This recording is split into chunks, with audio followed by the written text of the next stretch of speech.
I'm interested not only whether, you know, how it fits the original footprint, but also the modifications that have gone through time on the thing. When things are added, when things are pulled around, stuff like that. So, and he has lots of intramurals. The best beams to get in these things is not the Vigas, though that's usually the ones you have access to, is the Vigas. The lower down you can get in the structure, the more likely you are to get something that actually dates that thing, the structure that it's in, that part of the structure that it's in. Because roofs move around, you know, they're big beams, they cost a lot of money and effort, and, you know, nobody throws them away. They can do it, they reuse them, reuse them, and reuse them, so that's bad news. But once you get down into any murals, like the door lintels, and all this stuff they're sticking on the walls, and they stick a lot of stuff in the walls in these places. You know, those are the ones I'm really after. That's why Rick Quintana's place is really disappointing, because he had a mess of them, only had one of them date, which is very discouraging. And usually you get pinon in those too. You get a whole mess of species. Pinon is one I really like. And juniper and sometimes cottonwood. But I've seen a lot of pinon in several of them, so they seem to favor that for those lintels. Okay. Maybe it's because it's a tough wood, and you want something over there holding the rest of your wall up. Okay. Now, what do you mean by intramural? I mean logs that are put inside the wall. Anything that's built inside the wall. Within the wall. Within the wall. Okay. Yeah. And there's different kinds. I call the one that on the top, the bonding beam that the Vigas sit on. I like to get that one, and you'll see some evidence as we go around the back. That's an intramural, but I call it a bonding beam because all your Vigas sit on there, so they won't crush the wall. So often, if the roof gets replaced, the bonding beam stays. So it's a good one to get. Yeah. But then as you go down, almost over all openings, you'll see not just the lintels, but you'll find all kinds of wood thrown into the middle of the wall above openings, which I guess is just to strengthen the whole thing so it doesn't collapse when we're down in the window. I mean, I don't know why they got so much stuff in there. And there are boards and scrap pieces and shims. I mean, there's just a whole allotment of stuff.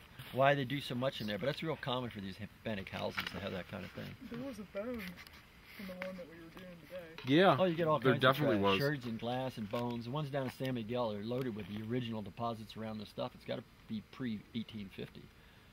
Because, you know, the house is 1850, so all that stuff in the walls. There's a ton of sherds. Colonial, or historic, proto-historic sherds. Apache, or Command, I don't know who else making them. Apaches do. So nobody's really studied that stuff over here very well. Well, now, the Picuris Pueblo make them. was the one that Doug Heffington, who wrote a dissertation about El Cerrito in geography at OU, he found 700 plus documentable pieces of artifacts, you know, from sifting sand, most of them were sherds. That's the stuff he dug over there down below. Actually, he sunk units in Rick Quintana's land, in the schoolhouse land. What he found was that the schoolhouse was right near the Vado, and that was where people dumped stuff. That was the waste as they were going out of town, was the presumption. And that was much newer. When he got down to the original plaza, he found nothing. It was sterile. When he sunk units, there was nothing there but dirt.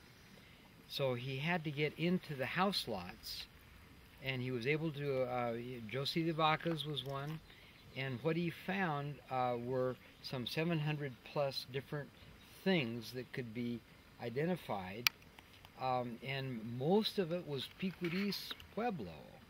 So the big trading between Spanish villages, apparently here in the Pecos Valley, for things that they ate every day came from the Picuris, which is right near Taos. I know that. Why did he think it was Picuris? Because it's micaceous? He took it, he took it up to Santa Fe and had them analyze it. I'm suspicious. And they said it's Picuris. I'm suspicious. Are you? Yeah.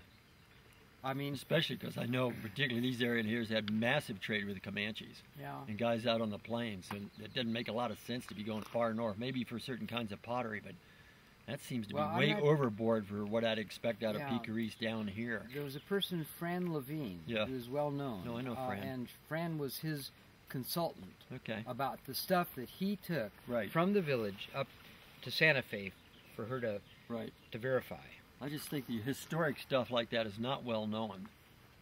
So I'm sort of curious to, you know, that kind of statement. because I've never seen really good studies on any of this proto-historic stuff.